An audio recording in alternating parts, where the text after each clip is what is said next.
So I brought all the tea from the masterclass blueprints with Auntie Funke Akindele. Now, if you know me, you'll know that I'm a big fan of her, and not just because I'm a fan. The surname, makes me feel like she's actually my sister because I am an Akindele.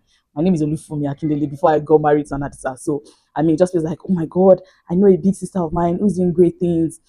I can't even tell if she's my cousin or I don't know, but it just makes me feel like I need to do more myself to be that Akindele to raise the standard. And so I'm going to be doing more because I've learned how to be creative, how to evolve, how to start, and not feel like, it's not just to create content to just inspire people, teach people, and all of that. It is still being a creative. I might not be the traditional content creator, but trust me, I'm going to be churning out things henceforth, non-stop, and I'm going to make sure that I'm doing this the right way and not holding back. Guys, I brought a lot of tea. Where should I start from? Okay, so let me say good afternoon, good morning, good evening, wherever you're listening to me from, and depending on what time. My name is Olufunmi Adisa. I am. Someone was expecting me to say Akindele again. I'm married now, so Olufunmi Akindele Adisa. Okay, that works. All right, so let's go right into the conversation of the day.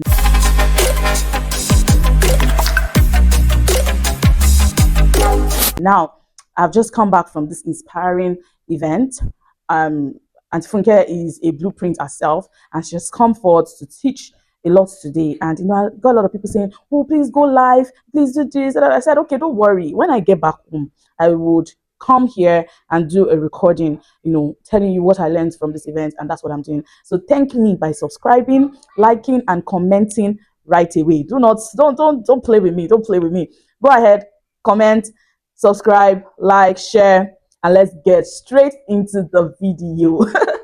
Okay, now, so I'm going to touch on the most profound thing for me at this event, and which I think a lot of people who probably had their kids a while back did not also do, right? And it was Auntie Larry da Silva that mentioned this particular one. It shocked me, and I told myself, for me, you lacked in this area. Guess what it was? Documenting your journey. Guys, create content. Oh, I, for one, am not someone who loves the camera. As much as I know that growing up, I'd always say I want to become a presenter. And then I went on to say, maybe not a TV presenter, maybe a radio presenter, so that nobody sees my face. Or, if I'm not, out there, I can stutter and they will not even know who is talking or whatever. So I used to say, oh, maybe I'll just become a radio presenter and, all of that. And, as time went by, that dream of becoming a presenter, showing my face, or not showing my face, just went somewhere, it packed itself somewhere. And I became that person who do not love to pick up my phone to record anything at all. Right? Amazing that I'm doing this right now. And it takes a lot of pushing. It takes a lot of encouraging myself to actually do this. I won't lie to you. Right? So I never really loved to pick up the phone to record anything. And so I did not document a lot of my journey, right? My journey from when my mom died, and I had to work my butt off. I had to work. I'm not kidding you. I started working from the age of 16. From 16, I started working. Not working to keep the money in my account, working to ensure that I live. Crazy, right? I worked in several places, but I did not document my journey, right? So if tomorrow, like Auntie Larry said, maybe she got reached out to and they asked her for like a documentary of maybe her first dress, her first creative, her first this one, her first that one, and she could not provide any of those, right? And Waje, the excellent Waje, came on to say, she also, agreed to that and said, truly, there's so many people who, they are recognized as first to do this in Africa. Meanwhile, they are not the first to. Somebody had done it before, but they don't have any document of that journey. So, they will pick the person that has the document of that journey, right? Rather than the person who doesn't have the document of that journey at all. So you can imagine, right? So you need to ensure that one way or the other, you find a way to, what's the word now? To document your journey. Pick up your camera, don't say, oh, somebody's watching me. Like I always say, I don't fancy all those things. I don't know. Let me tell you one blunder that I made. In fact, when they said that, I just said, this is me. One blunder that I made. The journey of my kids, like they're growing up, 1 year old, 2 years old, they are working, they are doing as a baby. I don't have it though. I don't have them. And it's so sad. So sad, I must say. How they took their first step, their second step, their milestones. I don't have any of those videos. I just do not know how to whip out my phone, and of course I don't get paid from content creation. Maybe that's what is not motivating me yet. I don't know. I wouldn't know, but I mean, you have to start from somewhere, yeah, before you can even start getting paid. But I mean, I just looked at it. I'm like, it's just cringe carrying my phone everywhere. Anything is happening, you're whipping out your phone, you're there, you know. But I've been trying to come out of that shell, and then listening to these people have, given me that, what's the right word to use now? That motivation to get out of that and actually pursue carrying my phone around and documenting my life. When I'm speaking on the stage, whether I am on Zoom with my mentees, or I'm helping somebody start up or set up their businesses, I'm doing something behind the scenes, I'm going to be very intentional about picking up my phone and actually, recording and keeping it somewhere. Valare Da Silva said, like she started 20 years ago. Imagine that someone that started in the days of Ovation magazines, Ecomium, all those magazines. Back then, she doesn't have anything in, what's it called, all this software, nothing in tech. Because she said she had like fire incidents and all that. Even before then, like she didn't really have anything kept somewhere. And that has, no, it didn't stunt our growth, but I mean, it didn't give us some leverage, some things, because she would have used, she's the first person to do this one. She's like, oh, she doesn't even have any of those. She said a brand reached out to her for a documentary, and she doesn't have most of the things they requested for on the days she started that business. Right. So I hope that this is a big take home for you as well. It was for me. It was for me. And look at me. I got home and I just decided I don't even come out of the outfit that I wore for the event. I just said no. I start now. I start now. I start now. Let me tell you another profound thing for me. Where I was seated was very close to where a podcast setup was. I'm going to insert the picture here. I was just beside it, in fact, or in front of it, right? A podcast setup. And it reminded me of the days I wanted to become a presenter. I wanted to, and I actually sat down on that chair and just, it's so funny. But look at that. I think God was using that to communicate to me, like, I'm not the traditional content creator. I'm not carrying my phone around and saying, oh, a day in my life when I go and make my hair or whatever. I've chosen to inspire women. I've chosen to, inspire people around me. I've chosen to educate, to empower, to enrich with words, right? And that makes me creative. That's what I decided to understand today. That makes me a creative. And sitting close to that podcasting just told me, for me, this thing can become a full-blown podcast in the nearest future. You coming on Zoom and sharing all of this can become a full-blown podcast. Don't stop what you're doing. Right now, I'm going to interweave that into collaborations. They spoke about collaborations a lot. And guess what? You just need to keep doing what you are doing now for you to be recognized. For somebody to actually see you and say, I want to work with you. You need to continue doing what you're doing now and give it your best.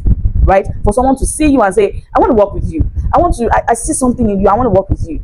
For me to start getting or invite, let's come talk on the radio, or I have an event, I want you to become a speaker there, I want you to do all those things. It will take me churning out more content, be visible, and all of that. And somebody somewhere would be watching and would not, in fact, the person will be waiting to collaborate with me. The same goes for everyone. Someone somewhere is waiting for you to become. This is it in my own words. Someone somewhere is waiting for you to become the best version of yourself. Someone somewhere is waiting. And so imagine giving up. Imagine stopping now. This leads me into Auntie Funke Akindele talking about finding your purpose, and then the pain that you will feel along the journey or on your way to finding your purpose should shaping you. Oh, that spoke to me.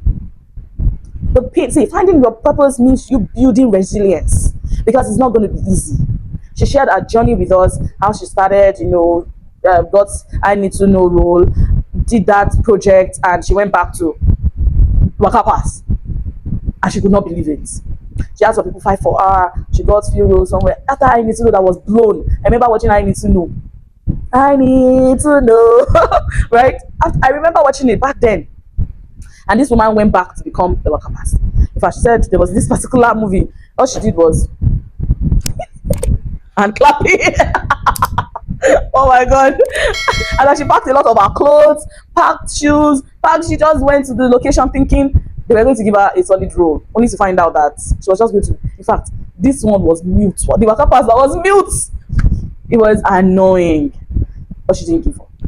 She said something happened, and producer had said something, or somebody had said something to her or said, and it made her cry.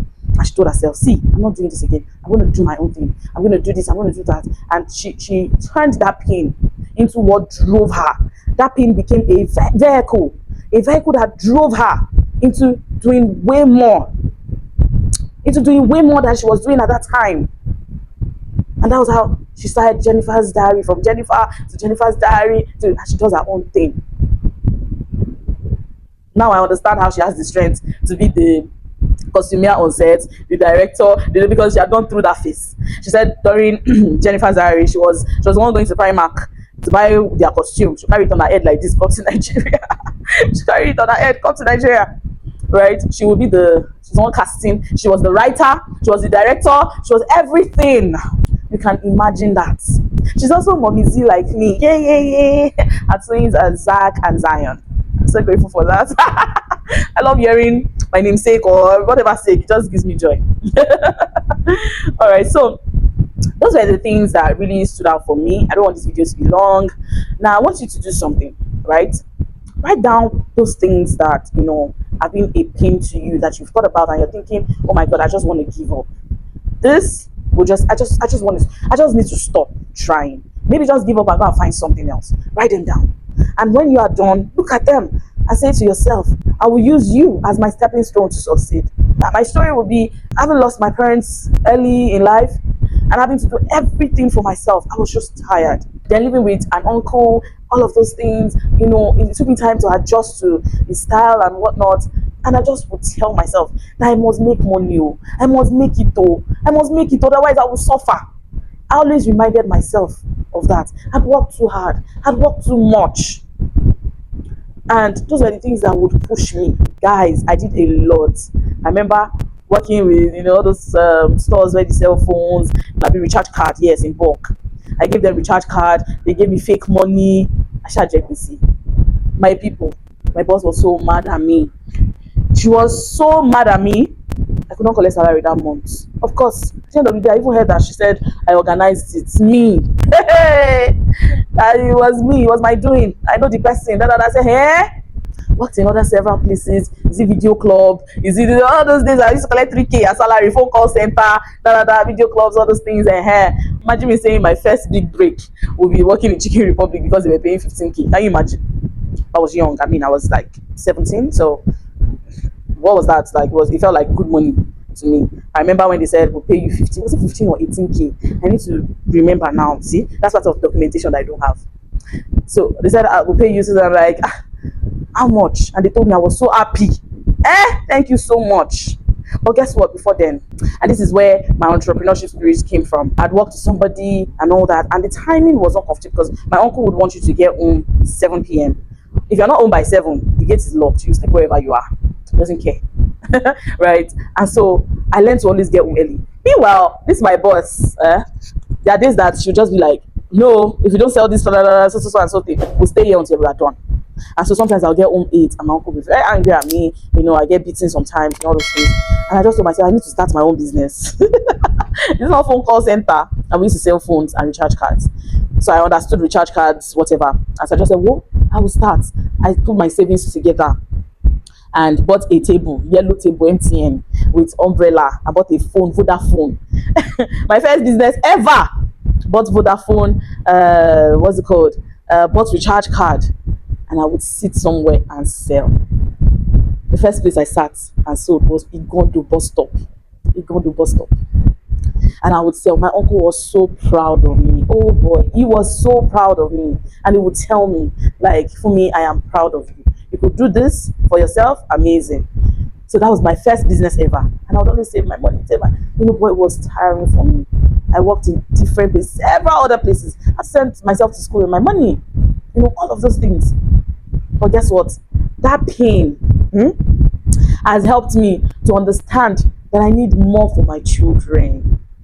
That pain has taught me that I need to leave a legacy for my kids. I need to leave something that their own children will say, if not for Mama Olufunmi Adisa, if not for Mama that did this during her time, she had so number of real estates, she had this that time that she has passed on to us. Hi.